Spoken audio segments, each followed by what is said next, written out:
जय श्री कृष्ण। आपका स्वागत है आज के सेशन में। आज हम 15वां अध्याय शुरू करेंगे।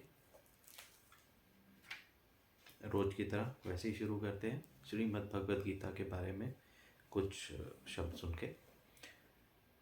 श्रीमद् भगवद गीता के विषय में कहा गया है कि प्रारब्ध के अनुसार कितने भी दुखदायक कर्म भोगने पड़े, गीता शास्त्र के निरंतर अभ्यास करने से मनुष्य ऐसे घोर कर्मों से भी मुक्त हो जाता है। पापी से पापी व्यक्ति भी यदि गीता का अभ्यास करने लगता है तो वह महात्मा बन जाता है। जहाँ पर गीता का अभ्यास होता है वहीं पर सारे तीर्थ होते हैं तथा वहीं पर परमेश्वर भी बसते हैं। गीता परम विद्या है जिसका अभ्यास करने से मनुष्य निश्चित ही भय शोक से परे मुक्ति को प्राप्त करता है। यदि मरते हुए मनुष्य को भी गीता सुनाई जाए तो उसको भी सद्गति प्राप्त होती है। प्रतिदिन गीता अभ्यास के पवित्र जल से स्नान करने से मनुष्य परम पवित्र हो जाता है। गीता का ही ठीक प्रकार से अभ्यास कर लेना चाहिए। अन्य शास्त्रों के अध्ययन से क्या लाभ होता है, क्योंकि गीता भगवान श्री कृष्ण जी के श्रीमुख से निकली गंगा है। जिस गंगा का पवित्र जल पीने से मनुष्य का पुनर्जन्म नहीं होता और वह सदा सदा के लिए मुक्त हो जाता है। इस संसार में केवल एक ही शास्त्र गीता है, केवल एक ही परमेश्वर है, देवकी नंदन भगवान श्री कृष्ण। केवल एक ही मंत्र है, श्री कृष्ण नाम का स्मरण, और केवल एक ही कर्म है, श्री कृष्ण भगवान की सेवा। आशा है परमेश्वर से प्रेम करने वाले इस गीता का नित्य पाठ कर अपना कल्याण करेंगे।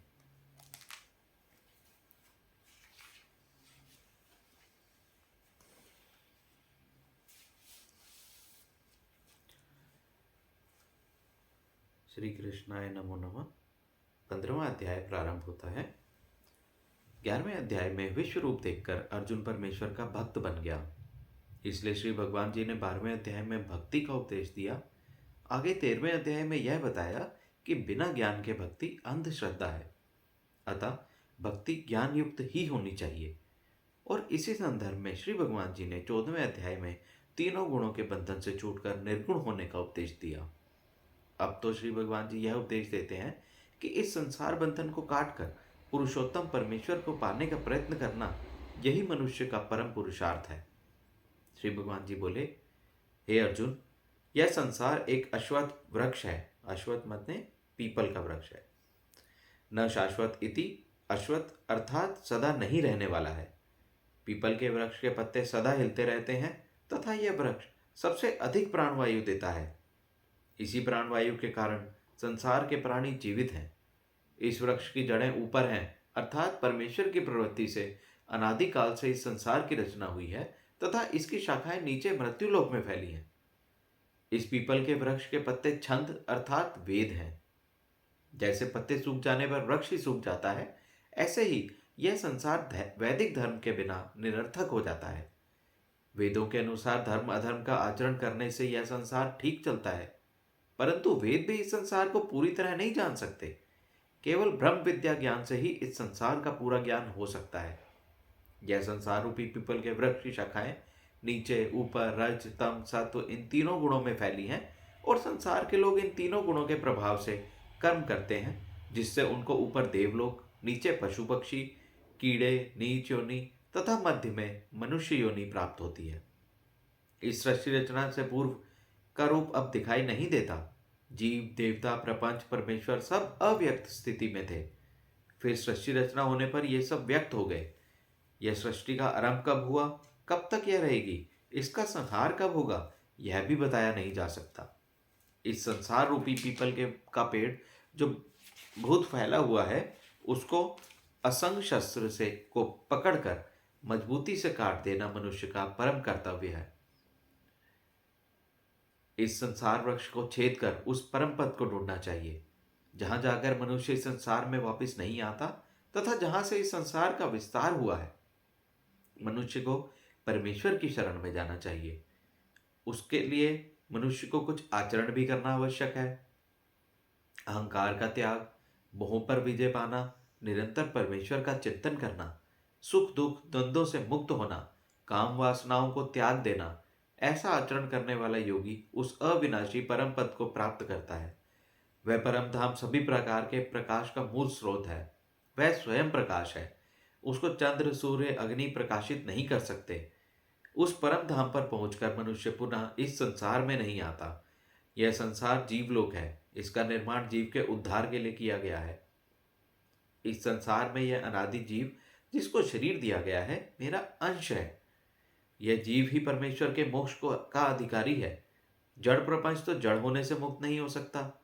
देवता सभी नित्य बंधन में होने से मोक्षाधिकारी नहीं है। केवल जीव ही मेरे मोक्ष के आनंद को प्राप्त कर सकता है। फिर यह जीव परमेश्वर का अंश है, क्योंकि जैसे परमेश्वर तीनों गुणों से परे केवल है, उसी प्रकार यह मनुष्य तीनों गुणों से रहित केवल है। परमेश्वर इसे बहुत प्रेम करते हैं, इसलिए भी यह जीव परमेश्वर का अंश है। परंतु जीव परमेश्वर नहीं हो सकता। यह परमेश्वर की आज्ञा मानकर बढ़ता हुआ परमेश्वर के आनंद को प्राप्त कर सकता है, परंतु परमेश्वर नहीं बन सकता, क्योंकि यह जीव अनादि अनंत है।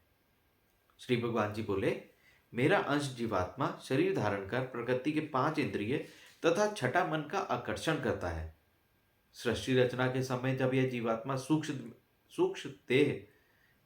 देह धारण करता है, तब माया देवता उसे मन इंद्रियों का सामर्थ्य देती है, जिसके कारण से यह सुख दुख का अनुभव कर सकता है।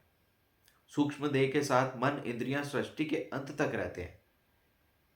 इस शरीर का स्वामी आत्मा जब एक शरीर को छोड़कर दूसरे शरीर को धारण करता है, तो आत्मा इन सूक्ष्म मन इंद्रियों के साथ दूसरे शरीर में इस प्रकार जाता है जैसे वायु सुगंध को एक स्थान से दूसरी जगह ले जाती है। यह जीवात्मा कान, नेत्र, स्पर्श, रसना, नाक तथा मन का आश्रय लेकर इंद्रियों के विषयों को भोगता है। इंद्रिय मन के कारण ही मनुष्य देखना, सुनना, छूना, सूंघना, स्वाद लेना इन विषयों को भोगता है तथा सुख दुख प्राप्त करता है। अज्ञानी लोग शरीर का त्याग करते समय तथा शरीर में रहते हुए अथवा 3 गुणों से युक्त होकर इंद्रिय विषयों का भोग करते हुए आत्मा को देखते नहीं है। केवल ज्ञान दृष्टि वाले ही आत्मा का अनुभव करते हैं। परमेश्वर के ज्ञान का आचरण करने वाले अर्थात विचार आचार युक्त योगी प्रयत्न कर मन बुद्धि से भी अति सूक्ष्म जीवात्मा का अनुभव करते हैं। परंतु जिसमें निष्काम कर्मियों का आचरण नहीं है, ऐसा मनुष्य जीवात्मा का अनुभव नहीं कर सकता है। परमेश्वर स्वयं प्रकाश है। परमेश्वर से प्रकाश प्राप्त कर चंद्रमा, सूर्य, अग्नि संसार को प्रकाशित करते हैं। परमेश्वर पृथ्वी में प्रवेश कर अपनी शक्ति से सभी प्राणियों को धारण करते हैं। इस धरती को धारण करने वाली शक्ति परमेश्वर से ही प्राप्त होती है। चंद्रमा की किरणों से औषधियों को रस प्राप्त होकर उनका पोषण होता है। वह रस भी परमेश्वर से ही प्राप्त होता है। प्राणी मात्र के शरीर की रक्षा प्राण अपान वायु से होती है। ऐसे प्राण अपान वायु भी परमेश्वर ही देते हैं। इस शरीर में परमेश्वर वैश्वानर अग्नि बनकर 4 प्रकार के अन्न, पीना, चाटना, चूसना तथा निगलना को पचाते हैं। परमेश्वर सब प्राणियों के अंतःकरण में रहकर उन्हें जागृति तथा ज्ञान देते हैं तथा उनके संशय का निवारण करते हैं। परमेश्वर सद, ब्रह्म, चित्त, माया, आनंद ईश्वर हैं। परमेश्वर ब्रह्म, माया, ईश्वर हैं। सद, चित्त, आनंद है। वेदों द्वारा चित्त को जाना जा सकता है। चित्त मतलब माया। परंतु वेद भी परमेश्वर को नहीं जान सकते। ईश्वर ही वेदों के यथार्थ भाव को जानते हैं, क्योंकि अनेक विद्वान वेदों के अनेक अर्थ बतलाते हैं। इस संसार में जीवात्मा की 2 स्थितियां हैं, एक क्षर शरीर युक्त तथा एक अक्षर शरीर रहित। इस संसार में आने से पूर्व जीवात्मा अव्यक्त स्थिति में देह रहित अविद्या के आश्रित था। वह उसकी अक्षर स्थिति है। उसमें कोई परिवर्तन नहीं होता। क्षर स्थिति में इसको देह प्राप्त होने पर वह शरीर प्रतिपल जर्जर होता जाता है और अंत में नाश को प्राप्त होता है। शरीर नाशवान है, परंतु अविद्या से युक्त जीवात्मा अमर है। परंतु उत्तम पुरुष पुरुषोत्तम परमेश्वर तो इस क्षर अक्षर जीवात्मा से बिल्कुल भिन्न है, जिसे परमात्मा कहा गया है। अविनाशी परमात्मा सबके स्वामी होकर तीनों लोकों में प्रवेश कर सबको धारण करते हैं। परमेश्वर की शक्ति से ही तीनों लोग स्थिर रहते हैं। श्री भगवान जी बोले, क्योंकि मैं क्षर तथा अक्षर जीव से भी उत्तम हूं, इसीलिए इस संसार में तथा वेदों में मुझे पुरुषोत्तम ऐसा कहा गया है। हे अर्जुन, जो भी मोह का त्याग कर मुझ पुरुषोत्तम को जानता है, वही मेरा ज्ञानी, मेरी भक्ति करने वाला मेरा भक्त है। ज्ञान के बिना परमेश्वर की भक्ति नहीं हो सकती। हे पुण्यात्मा अर्जुन, इस प्रकार मैंने तुम्हें सर्वश्रेष्ठ रहस्य वाला ज्ञान बताया, इसे जानकर ज्ञानी बनो। ऐसा ही ज्ञानी भक्त इस संसार में धन्य है। इस प्रकार श्रीमद् भगवद गीता का पुरुषोत्तम योग वाला 15वां अध्याय समाप्त हुआ। ये श्री कृष्ण, ये आपके अर्पण।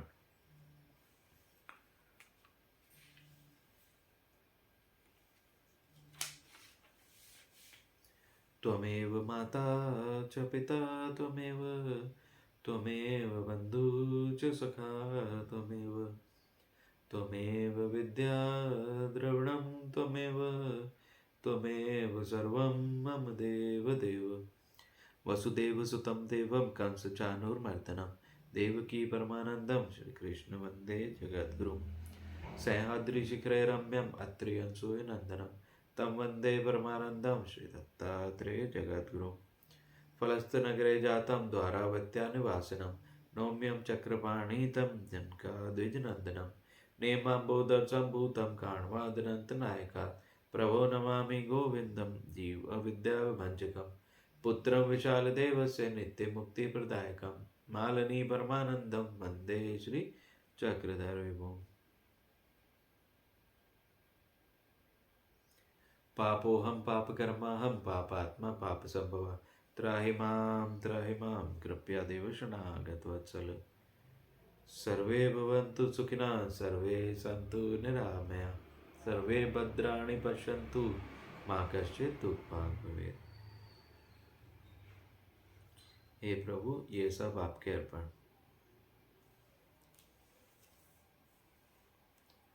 धन्यवाद।